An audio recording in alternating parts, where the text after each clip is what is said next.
So what if now that you receive an email inquiry from these prospects, and after you reply this person with your quotes, with your proposal, and so on, and you never heard from him anymore? What should we do next? Whether you receive an email inquiry or through phones or whatever, so it is rather important that we follow a sequence, we have a strategy to follow up with these prospects, or otherwise this inquiry is as good as not happening. That means we will never get a deal. Are we supposed to let it go? Are we supposed to wait for this person to reply?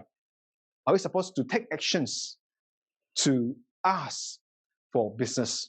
And in fact, if we are able to do it properly, in a good sequence, with good strategies, that we are still able to revive, we are still able to secure a deal, and that's the reason I'm sharing it with you in this video. So now, let's look at what's going on first. I mean, what's happening potentially that email. Is it because that the deal is not going? Yes, probably it's not going on anymore, but could it be that this person is busy and has this habit of only reading email once a week? And that is possible. Well, believe it or not, there are still people who only read emails once a week. Or could it be this person has been too busy with his work and he overlooked about replying your email? Yes, that's definitely, and that's possible as well. So what should we do here? In order to get an answer from our prospect, whether it's a yes or no, it doesn't matter. At least we want to hear from them. So what can we do, and what is the right strategy that we need to do? In fact, yes, we need to take proactive actions to help ourselves to reply, to get back to him, so that we can revive this conversation, so that we can re-engage again, that we're able to revive the possibility of securing this deal. But it is rather important that we have a good strategy in the proper way to follow up. In this video, I'm going to share with you what are the 4 emails that we can do after receiving this inquiry, after we have replied our prospect with our proposal and quotes. So now, just assume that yes, we have sent them this email, giving them our quotes, our best price, our proposal, and we are still waiting for his answer. But the thing is that after some time, 2-3 days later, we are still yet to hear from him or from this person. What shall we do? And of course, like mentioned, we have to be proactive. We have to take the initiative to send another email after 3 days, perhaps after we have not heard from this person for 3 days, that we'll send him an email to ask for a confirmation. So now, the next email that we want to ask is basically, hey, Mr. Prospects, just wondering if you have received any of my emails that I've sent 3 days ago, that I've give you my proposal and my best quotes of all. Are we ready to start a relationship, a working relationship, as I look forward to work closely with you for these projects? Well, whether it's for weddings or whether it's for portraits and so on, and we just have to ask, how is the decision? Do you have an answer now? So hopefully by this time, after reading your email, he'll come back to you with a reply. Just assume that there is no answer from this person again. What is the next thing that we need to do? Well, first email sent, second email decision, and we are yet to get a reply.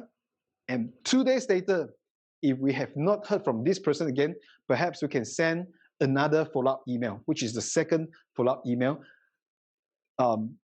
to be able to get in touch with him, to engage with him again, so that we are hoping that he'll be able to look at the titles, the subject itself, and in fact give us a reply.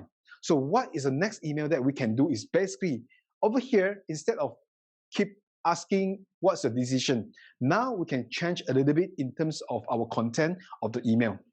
So what is the content that we should go for now? Of course, here instead of asking for what's the decision, we can let our customers or prospects know that what are the results we can help them to achieve as photographer. For example, what is the wedding photography results that you can achieve based on your experience? What are the moments that you can capture with some of the past work that you can send to the prospect as reference, that you are able to help him to be to capture the similar way of your past work? Or what are the food photos that you can help him to create, so that by using these photos, that his restaurants, his food service will be able to attract more buyers, more customers. So this will be the third email that we will have to state that what is the result we can help them to achieve. This is because it is very simple. As human or as customers, they don't care about who the photographer is, but they care about what is the result, what is the best benefit that he can benefit from hiring this photographer.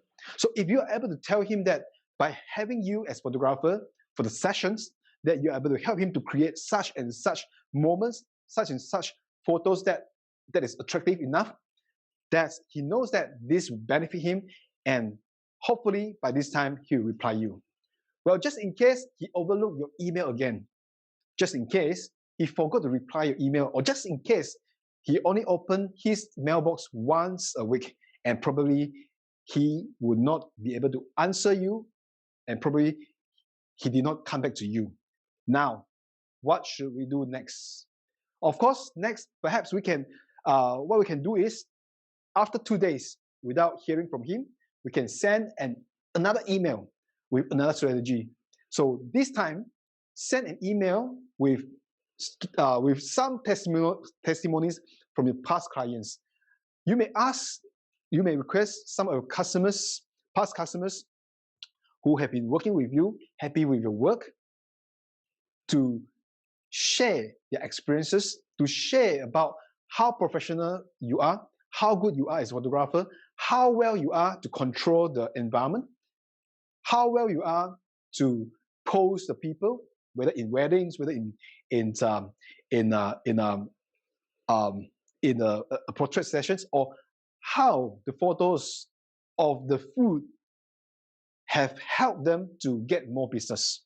Just because by looking at the food photos, people have this urge to buy food, to order food from your customers. So these are all the testimonies that we can send to your prospects, so that after digesting your testimonies, they will have better understanding about your business, your working ethics, your professionalism, and that will help you to draw the relationship better with him. And of course, that will enhance the trust in between two of you. So that is the next email. So just assume that, unfortunately, we are yet to hear from him again. And we are yet to listen from him for the answer, whether it is a yes or no. Well, we probably can send the last email. And in fact, this last email, I learned from many great marketers, online marketers especially. Well, in my daily routine, I actually subscribe to many marketers' newsletter, and I receive a lot of information through emails every day. So every morning, my mailbox will be flooded with all the information from different marketers, whether it's a new information that they want to share with us, or maybe some of them will do some sales. For example, online courses, online marketing courses, so that they can promote to me. So because usually my mailbox is flooded with many emails in the morning, so what I'll do is I don't have time to digest them one by one. So I'll only choose and pick the important ones. And for those whom I think are least important, I'll delete them, remove them from my email list straight away. However, a few times that I was trapped into this strategy, and because of this strategy, immediately I turned and subscribe and purchase the marketing courses from these marketers. And I'm going to share with you what they did to me. So basically, I was like your prospects. Maybe I was like overlooking. I have overlooked some of the emails that I've removed them immediately because I thought they were not so important. Not until some marketers, they use this strategy with their subject that they probably mention, sorry Shen, I'm not going to send you email after this. Or sorry Shen, this will be my last email after this. Or sorry Shen, I hope I won't bother you, but this is the last time, for example. So because of all these subjects of the emails, that actually made me curious about what's happening to these photographers. So guess what? The next thing I did was, basically I will click on the email and start reading it, start digesting it. So what happened was that after opening the email, I'll start reading, and basically the message was basically to tell me that that would be the last time he contacted me, because the deal, the special promotion for the online course will be closed after this. And if I miss it, means I'll never get it at good price. So that will be the last time that he actually emailed me. So what I would do is, I probably will click on the link and link me to the landing page and to take a look at the course he was promoting. So now, once I was able to enter to the landing page, I'll start digesting, I'll start reading whatever this person has to say in promoting his online course. So after reading everything that he had to tell me, I was thinking like, maybe this is a good thing. Maybe this is a course that I should subscribe, so I'll be able to help myself to improve in my business. So what I did next was, I clicked the link to pay, and that's where I invested $997 just to subscribe to the course, so I'll be able to learn more things from this person. And that's how he sold to me, by using that title. This is the last time I'm going to email you. I'll not bother you after this. So I basically use the same thing, the same idea on my following up email. So on my last email to my customers, I usually will put this as well. This will be my last email, and you probably will not hear from me anymore. And in the email itself, the content itself, I'll still follow up with him. How's your decision? I've sent you this and this. I've sent you some testimonies. Have you read it? Just in case you did not, this is the reminder, and this will be the last email I send to you. After this, I hope I will not bother you anymore, in case you feel frustrated, you feel annoyed, and so on. So the chances are, once customers saw this, they'll reply because of the curiosity of the title of the subject. They'll reply because of whatever I put at the subject. I will not bother him anymore. And he'll be like curious, hey, what's happening to this guy, to this photographer? Why is he not going to follow up with me anymore?